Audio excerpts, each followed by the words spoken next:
বন্ধুরা, আহারে গল্পে তোমাদের স্বাগত। আজ তোমাদের সাথে একটা রেসিপি শেয়ার করব। সেটা হলো মেথি থেপলা।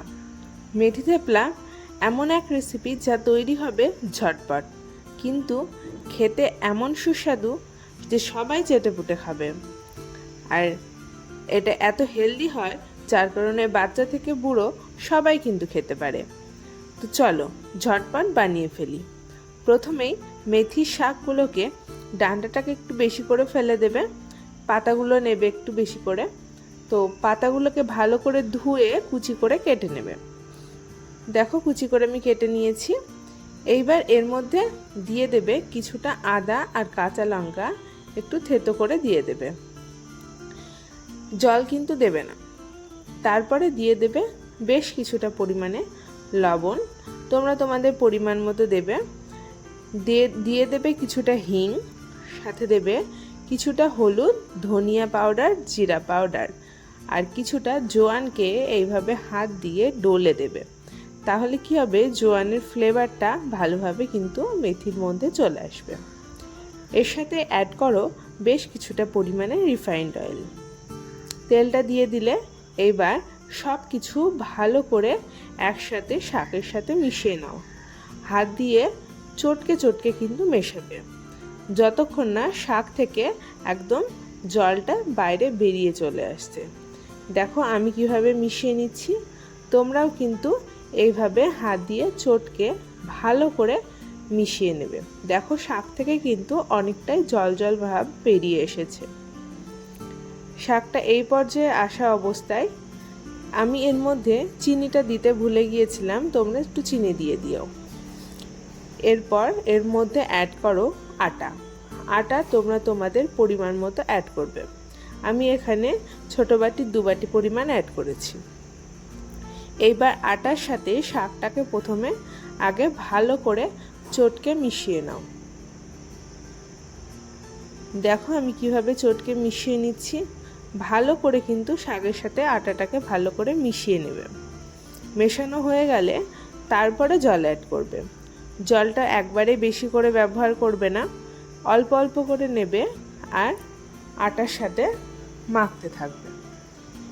দেখো এইভাবে আমি যেভাবে দিচ্ছি, এইভাবে অল্প অল্প করে জল নিয়ে আটার সাথে মাখতে থাকো। দেখো খুব শক্ত ডো তৈরি করবে না, একটু নরম করে রাখবে।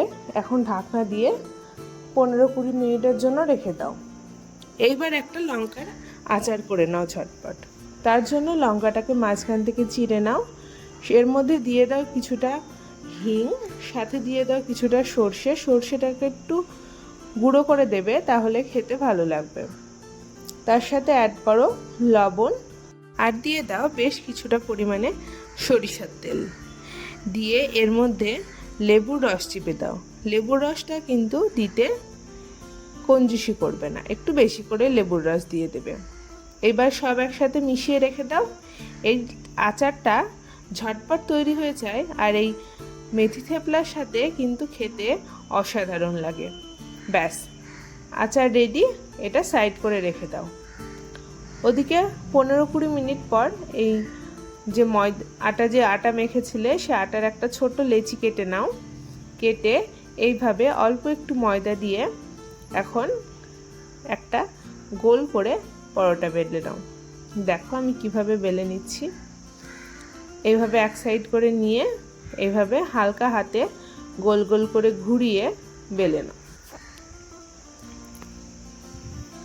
হালকা হাতে ঘুরোতে থাকবে, দেখবে সুন্দরভাবে গোল হয়ে ঘুরে গিয়েছে। দেখো আমার কিন্তু বেলা হয়ে গিয়েছে। আমি খুব মোটা রাখিনি, আবার খুব পাতলাও রাখিনি। খুব বেশি মোটা করে ফেললে কিন্তু ভেতর থেকে কাঁচা থাকবে, তখন ভালো লাগবে না। দেখো একটু পাতলা করে বেলে নেবে, এইভাবে গোল করে প্রায় রুটির মতনই বেলে নিতে হবে। এবার কড়াই গরম করে ওর ওপরে দিয়ে দাও। এক সাইড একটু হয়ে আসলে উল্টে নাও। উল্টে দিয়ে আর একটু ওয়েট করে অপর সাইডটাকেও উল্টে দাও। প্রথম সাইডে কম করে একটু ভাজবে আর পরের সাইডটা একটু বেশি করে ভেজে নেবে। উল্টে দিয়ে ওপর থেকে দিয়ে দাও রিফাইন্ড অয়েল। তোমরা চাইলে এখানে ঘি দিয়েও কিন্তু ভেজে নিতে পারো পরোটাগুলো। দেখো এক সাইড হয়ে গিয়েছে, আর একবার আবারও উল্টে আবারও ওপর থেকে রিফাইন্ড অয়েল বা ঘি ছড়িয়ে দাও।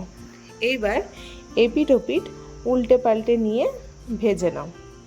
তোমরা চাইলে একটু বেশি করে তেল দিয়ে ক্রিস্পি করে ভেজে নিতে পারো। তবে এই মেথি থেপলাটা কিন্তু হালকা ভাজাতে বেশ একটু নরম সফট হয়, খেতেও সুস্বাদু লাগে। সেই জন্য দেখো আবারও আমি আর একটা ভেজে দেখাচ্ছি। সেম প্রসেসে প্রথমে এক পিঠ উল্টে নিয়ে আবারও আর এক পিঠ অপর পিঠ উল্টে দিলাম, আবারও ওপর থেকে রিফাইন্ড তেল দিয়ে দিচ্ছি। তেল দিয়ে এপিঠ ওপিঠ উল্টে আমি এই পরোটাটাও ভেজে নেব। এই পরোটাটা কিন্তু বেশ কয়েকদিন তোমরা জার্নি করার সময়ও এটা সাথে রাখতে পারো পরোটাটাকে।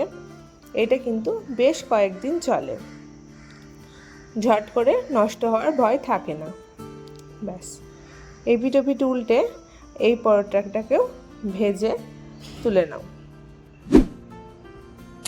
দেখো আমি অনেকগুলো মেথি থেপলা ভেজে ফেলেছি, ভাজা হয়ে গিয়েছে। দই আর আচারের সাথে সার্ভ করো। তোমরা যদি চাও তোমাদের ঘরে যে কোনো লঙ্কার আচারের সাথেও এটা সার্ভ করতে পারো। খেতে কিন্তু অসাধারণ লাগে। দেখো কতটা পরিমাণে সফট হয়েছে, এটা কিন্তু কাঁচা নেই। দেখো খুব সুন্দর কিন্তু সফট হয়েছে, সেই জন্য বাচ্চা বা বড় কারোর খেতে কিন্তু কোনো অসুবিধা নেই। তোমরা চাইলে যদি মনে করো আরও একটু মচমচে করে বেশ ভেজে খেতে পারো। দেখো বাড়িতে কিন্তু অবশ্যই একবার হলেও ট্রাই করো। আর যদি ভালো লেগে থাকে কমেন্টে জানিয়ে যেও তোমাদের রেসিপিটি কেমন লেগেছে।